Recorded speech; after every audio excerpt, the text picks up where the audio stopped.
Welcome back to Wrestling Talk. I'm your host, Alexis Carrillo, and we've got a few topics on today's show about professional wrestling, of course, that I want to touch upon.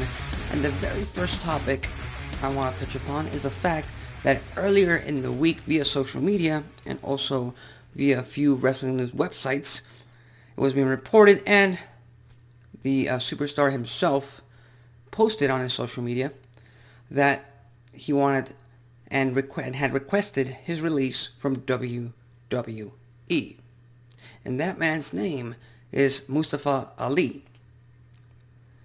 And the first thing I want to say about this is that for the past 2-3 years, or pretty much since All Elite Wrestling was founded and became a very viable second option for wrestling superstars out there, since they appeared on the scene, it seems that WWE is not the end-all be-all for these wrestling stars.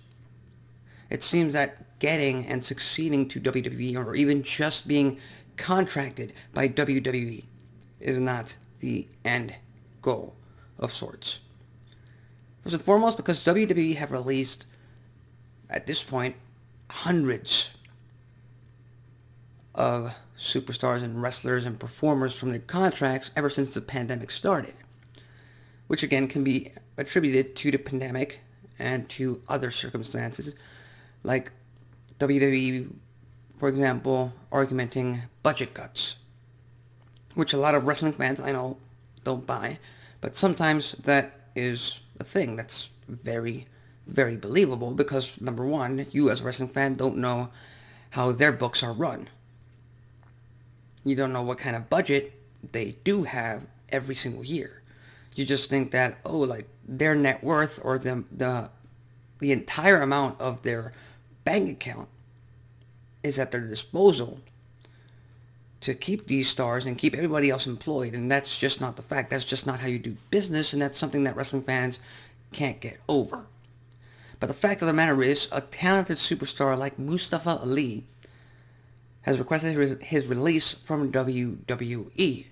And more important is the fact that just a few hours ago it was reported that WWE is denying him his release. WWE is not letting Mustafa Ali out of his contract, which again, if you look at it in business terms, they're in their complete right to do that because Mustafa Ali signed a contract with World Wrestling Entertainment for years, and as far as I know, he has years left on that deal. Now, you can say that you want to leave your job, but if your contract states that, okay, you're signed to us until 2025, and we don't want to release you, we don't want to run the risk of you running to our competition and making money for them and making headlines for them. And again, in a business landscape, that is completely fair. Because what matters in business is the legal status. And the legal status of Mustafa Ali is that he is currently signed to WWE. And he can request his release, but it's not being granted. Which, again, a lot of wrestling fans will not understand this. They will try to call WWE the bad guy, because they've been doing that for years, simply because they're not letting him go. They're keeping him prisoner, to use that word. But the fact is, they're in their complete right, and it's not like that Mustafa Ali is being withheld his check every couple of weeks because of what he did. No, he requested a release. It wasn't granted. Okay, he still has a deal with WWE. They have to honor that deal and keep paying his guaranteed money. WWE is contractually obligated to do that. With that said, this is going to take weeks. It's going to take months, because I remember when Neville first asked for his release, he didn't appear on Raw for quite a few months, and he wasn't released until almost a year after he had requested, or he had completely bailed on any kind of storyline and character arc that he had been involved in at that time. So this is going to take a while, and wrestling fans are going to be adamant against WWE to let this guy go. And if it were up to me, I'd let him go too. If you don't want to be there, you shouldn't be there. But again, it's business, and WWE is handling it their way. Now, let's get to the fact that Mustafa Ali is a very talented wrestler. And I'm going to get into this later on in the show, but the fact is that Mustafa Ali is one of WWE's biggest wasted talents. And by wasted talents, I mean that this guy can go in that ring. He has proven it in the past. He wowed everyone at WrestleMania back in 2018 in New Orleans in that match against Cedric Alexander. Unfortunately, that also meant that both Mustafa Ali and Cedric Alexander were handcuffed at that time into the Cruiserweight division. And to WWE at that time, the Cruiserweight division was an entity unto itself, and they could not break away from that at any point in their career. So Mustafa Ali left the Cruiserweight division, and then in 2019 I believe, he was set to be a part of the Elimination Chamber match in February or March of 2019. He got injured, and I believe a big gauntlet match that they had on SmackDown Live at the time.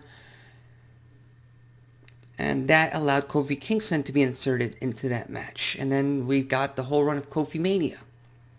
So Mustafa Ali got injured. Unfortunate series of events.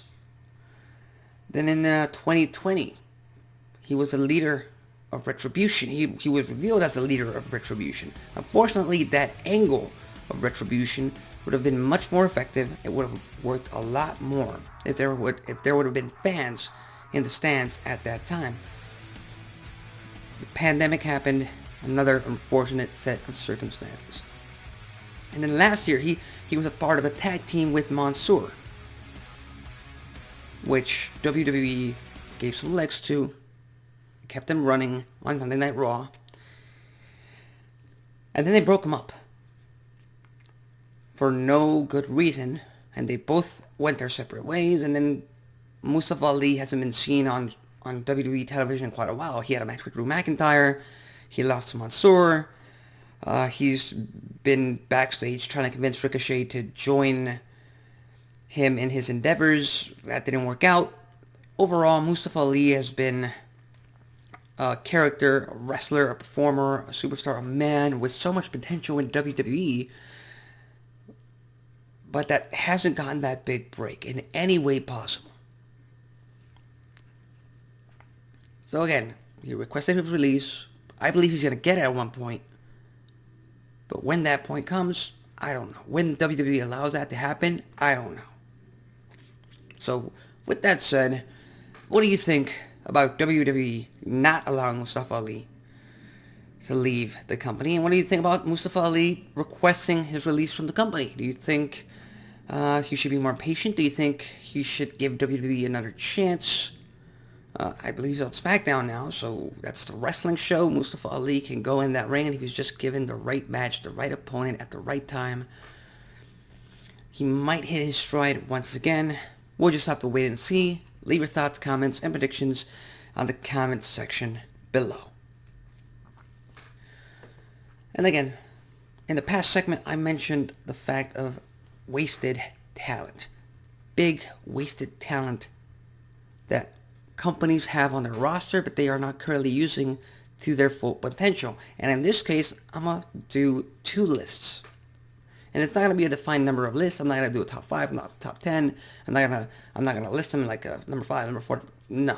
I'm just going to mention all these stars on both WWE and AEW's payroll that aren't used best capacity.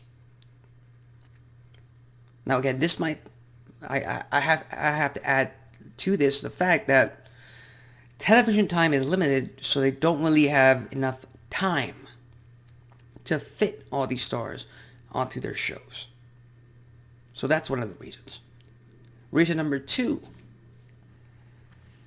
for anyone in WWE, for anyone in AEW, if you haven't been in the company for at least 6 months, then you are not a big wasted talent for the company. Because if you've been in the company for less than 6 months, you just got there, they're trying to figure you out, you just made your debut. And at this point, they're using you in their best way possible. So with that said, let's get into WWE first. And as I said, Mustafa Ali is one of those talents, immensely talented, even on a microphone. The guy can preach. The guy can garner some heat if given the chance. We'll see where that takes him. Another man I mentioned earlier, and that man is Cedric Alexander. Again, another case of a guy who can go.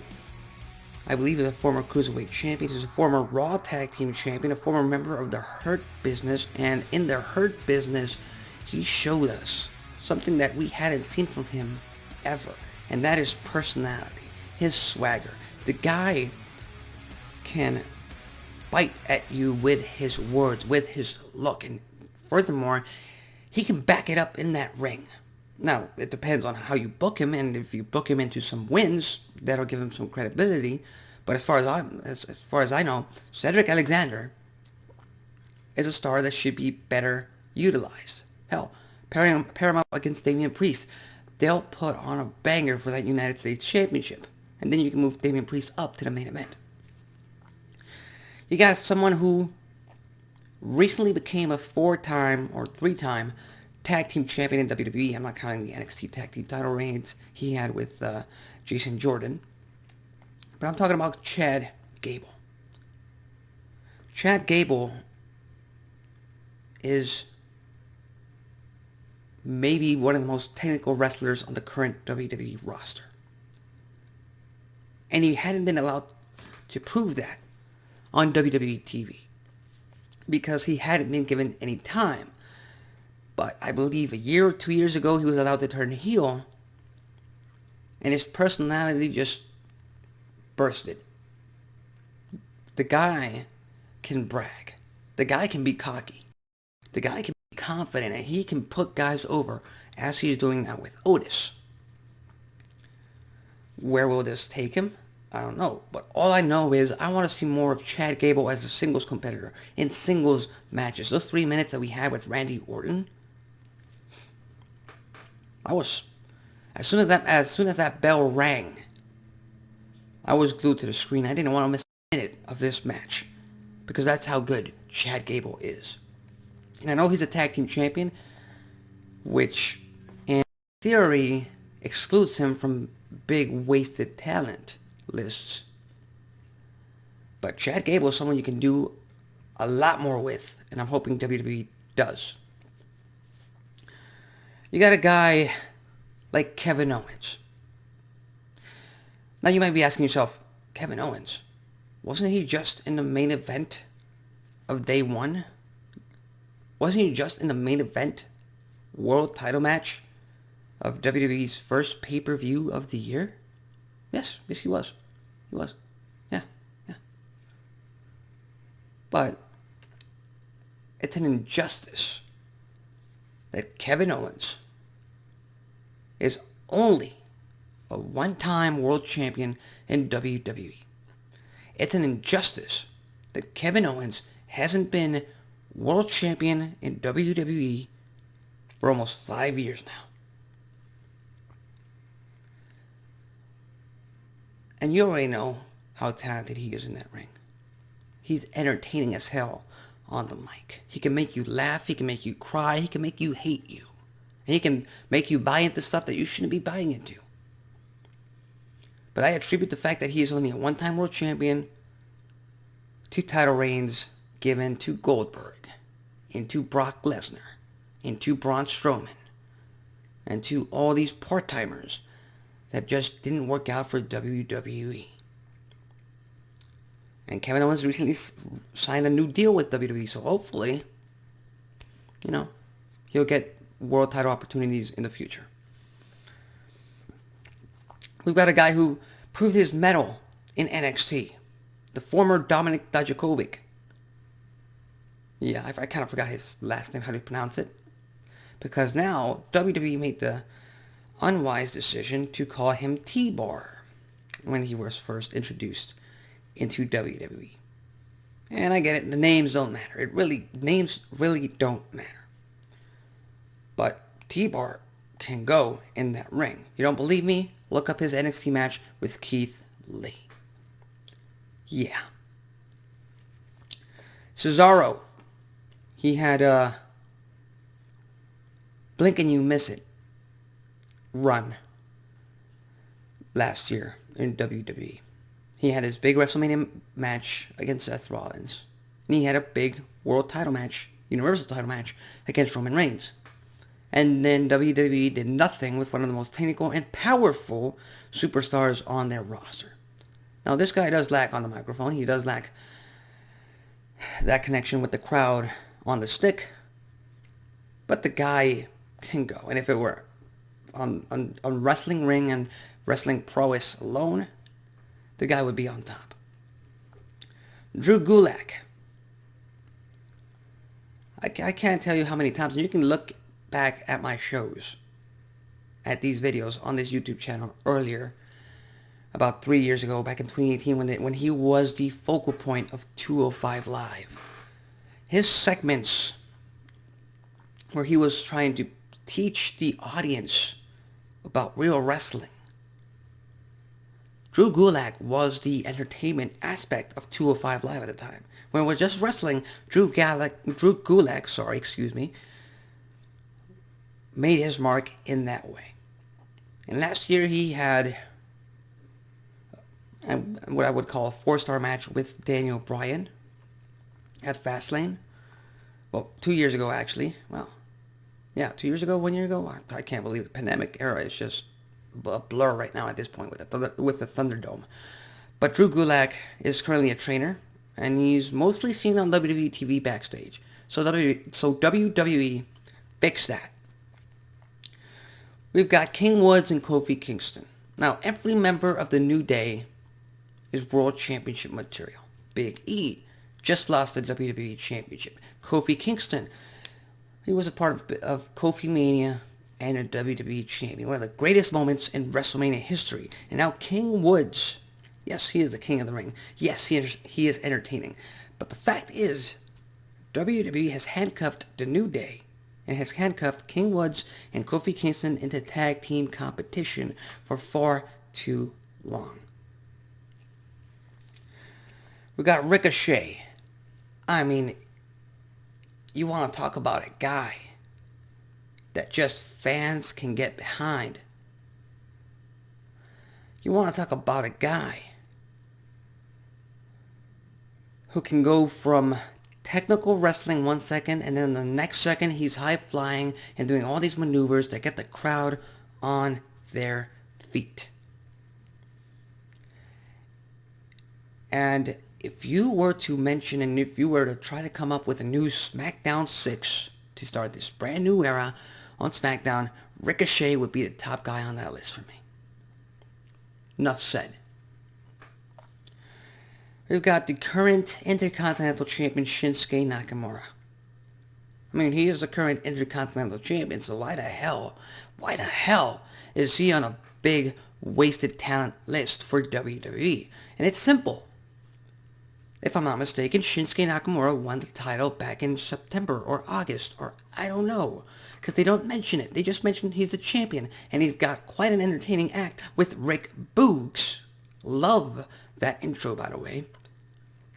With Pat McAfee dancing and Rick Boogs' energy, I love it. But the fact is, Shinsuke Nakamura has only defended that title once in 4-5 months? And yes, he's currently injured, and he has a number one contender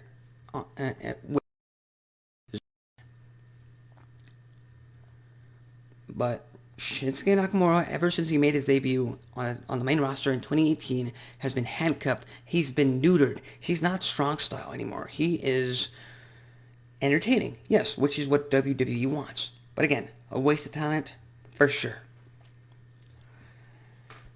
We've got somebody like Rhea Ripley, who currently is about to enter a feud with Nikki ASH. Now, you want to talk about the women's division in WWE? You got to talk about Charlotte Flair and Becky Lynch and Bayley and Sasha Banks and Bianca Belair. Those are the current top stars in the women's division. And right behind them are Asuka and Alexa Bliss. But they've got a winner in Rhea Ripley. They've got a monster in that character. They've got somebody who can tear the women's division left and right. And you're going to tell me you're not going to pair her up against Becky Lynch for the women's title? I respect Doudrop. I respect where they're going to. It's just a throwaway match at the Rumble. I get that.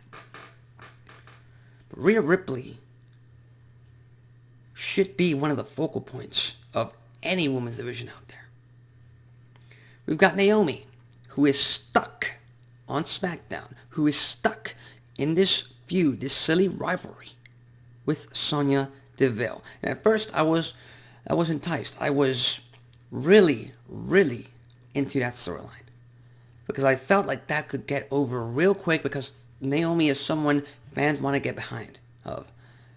And now, again, she's just stuck. There's nowhere for her to go because WWE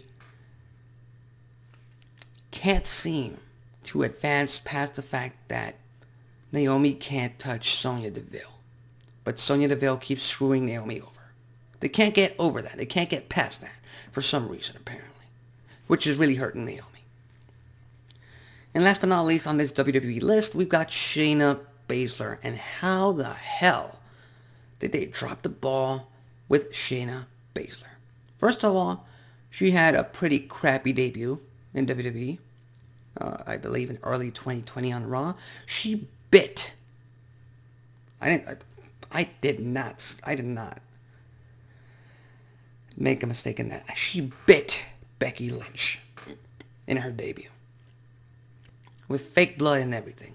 In front of a crowd. Then they had her tear through the entire women's division. She jobbed the entire Raw women's division. Even Asuka in an Elimination Chamber match. Shayna Baszler was being built to be the next Ronda Rousey. Or so it seemed. Because then at WrestleMania, WWE made the stupid decision to have her lose to Becky Lynch. Now, I don't know if WWE knew or not if that Becky Lynch was pregnant at the time. I don't think the timing or the months add up.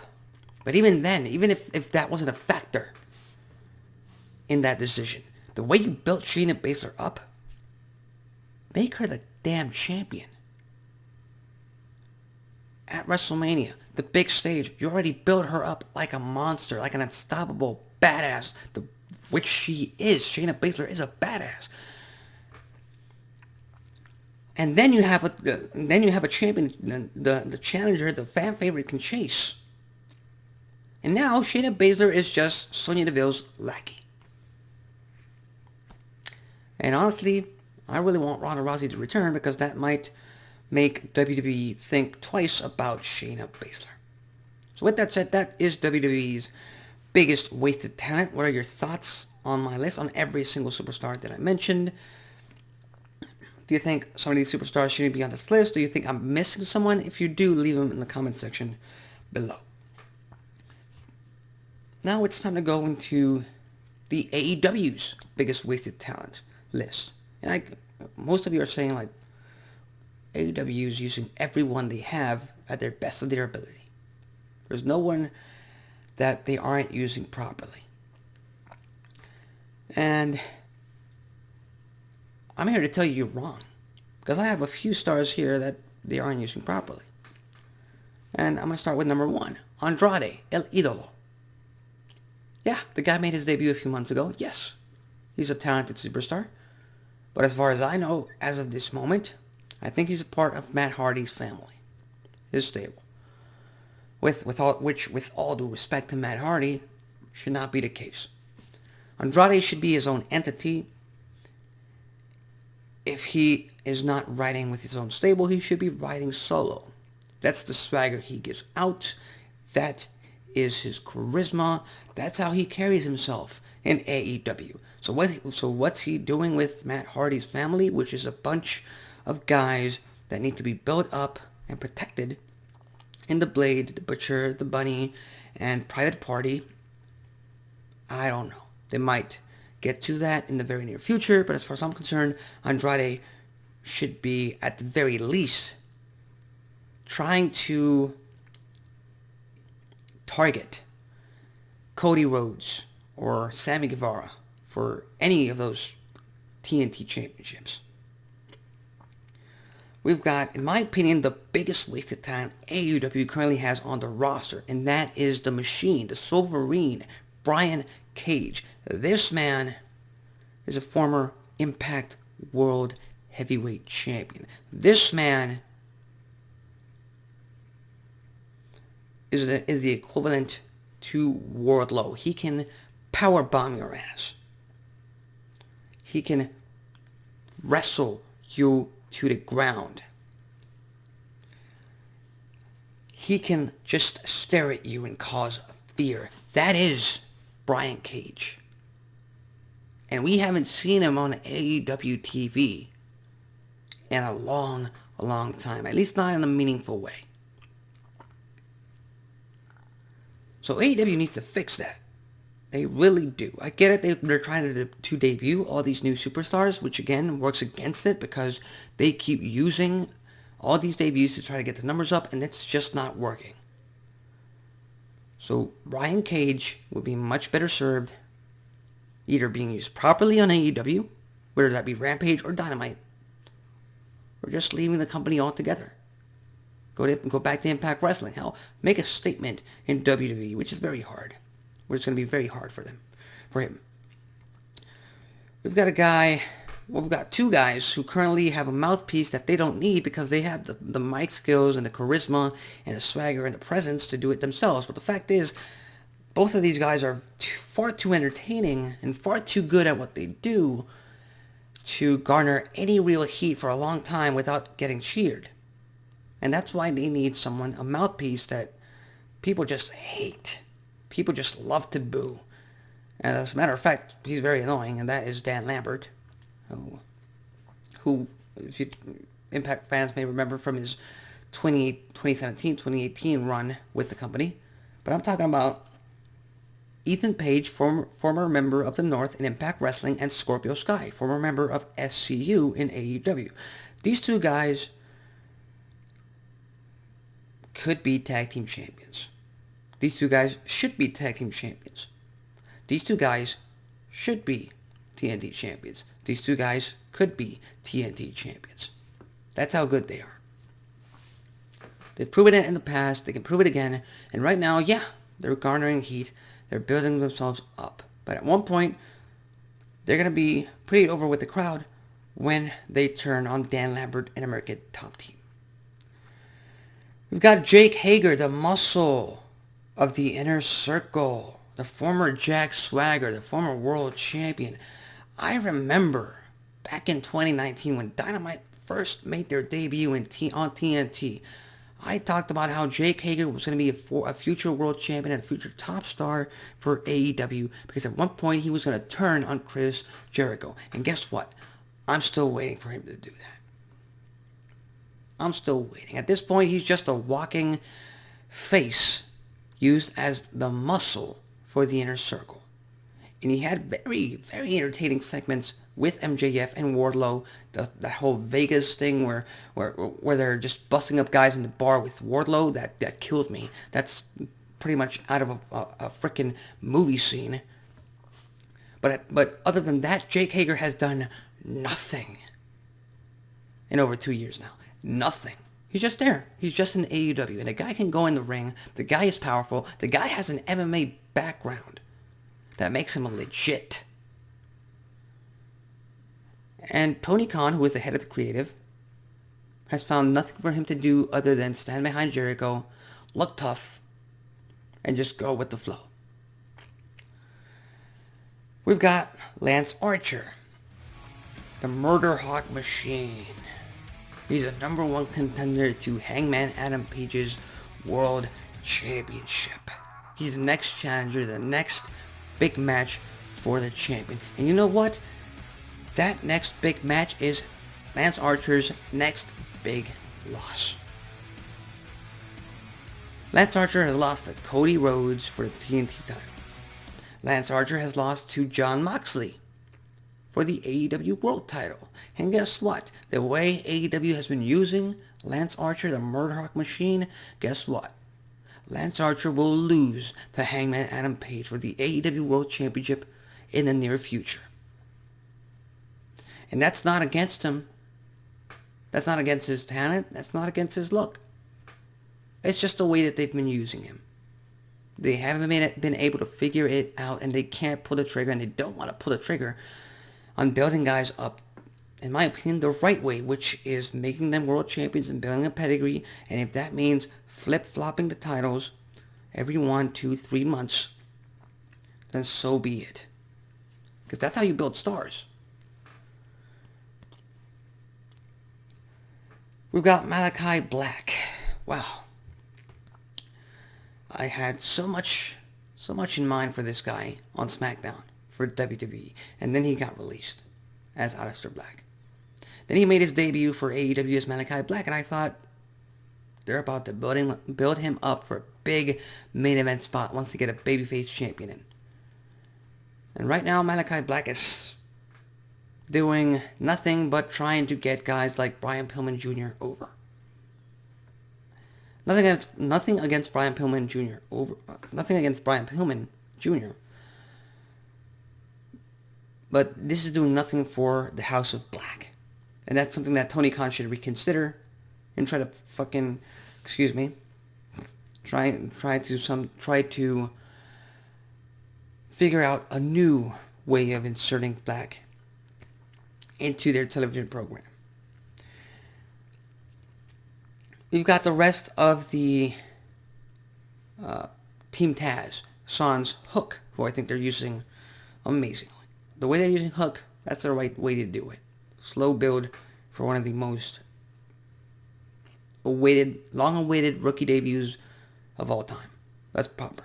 But Ricky Starks and Powerhouse Hobbs, they're kind of in the same boat as Brian Cage. They've done nothing. And Ricky Starks is the FTW World Champion. Boo-hoo. That's not a real title. To me, that's like the $1 Million Championship. You might call it a championship on TV. You might have matches that are sanctioned by the company on their shows.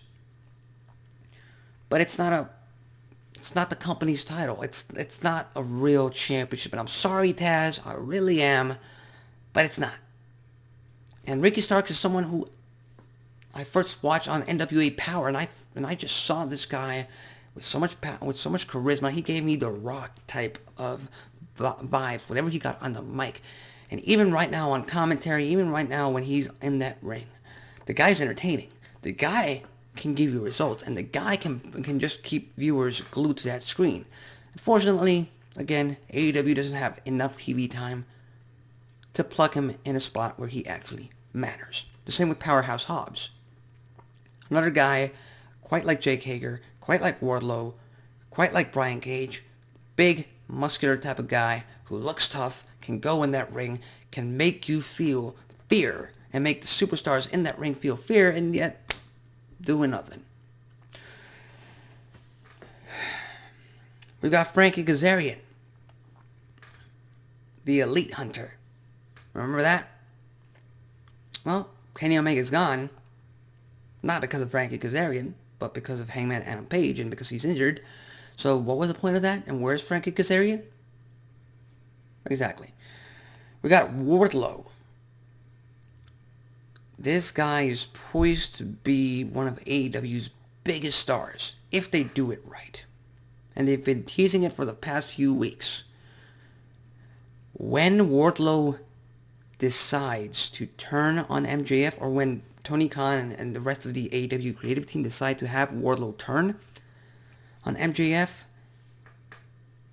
that pop, that reaction from the crowd, It's going to be nuts, and it's going to be one of the biggest moments in AEW history. And that's not trying to make a big statement. That is just the fact. That's just the truth in my mind. That's how talented I think Wardlow is. And then we've got 2 stars on the women's side of things. Kiera Hogan. Kiera Hogan is subpar to good in the wrestling ring. She proved it in Impact Wrestling, and in my opinion, if she had stayed one more year with Impact Wrestling, she would have become Knockouts champion. Hey, but the girl can talk. The girl can just swag her way around the segment and a promo, and the girl has personality. She is the girl on fire. And if AEW allows her to show that, she might be a pretty good rivalry and a pretty good opponent for Jade Cargill's TBS title. And then we've got the Professor, I think. I don't think they call her that, but I'm calling her that. The Professor, the Doctor, and I know she's not DMD, but she has a PhD in professional wrestling, and I'm talking about Serena Deeb. This girl can run circles around anybody on that women's division in that wrestling ring. She is the equivalent of Bryan Danielson to the women's division in AEW. Enough said. And with that said, that is the AEW list of biggest wasted talent on that side of things. Do you agree with that list? Do you think I should take some of these names out of that list? Do you think I should add some names, and who do you think I should add to this list? Do you agree? Do you disagree? Leave your thoughts and comments on predictions in the comments section below. And one last thing I want to touch upon is the fact that, I just talked about WWE, and I just talked about AEW, and it's something that wrestling fans will just never understand, because wrestling fans have this, and I completely understand it, they have this sports mentality. If I'm a fan of a company, that's my company. I'll defend it to the end of the world. And whoever their biggest rival is, I will not support, I will hate, I will completely troll online, and I will not be rooting for them in any way possible. And I get that. I understand that absolutely, because I have that same mentality too. I love soccer, and if my sports club is in trouble, I'm supporting them all the way. And I kind of get the same feeling from WWE and AEW fans. I really do. But that doesn't take away from what wrestling fans need to understand, and that is that even though you might like one product over the other, you might support one company over the other, these two companies need each other. They need to both be successful for them to survive, for the industry to survive and thrive. It's just that simple. It's just that simple. You don't believe me? Look at the XFL. If there's 6 teams, 8 teams, 10 teams in that league, fine. It's working. It's running on all cylinders. But the moment a company starts to drop, or a team in this case starts to drop and fail, and now it's down to 9 teams and 8 teams and 7 teams, the league gets weaker. The overall product, the overall industry gets weaker for them. And to use another analogy, if I'm a fan and you come up to me and you tell me I'm gonna buy you a burger because you never had a burger, and I want to show you what a burger tastes like.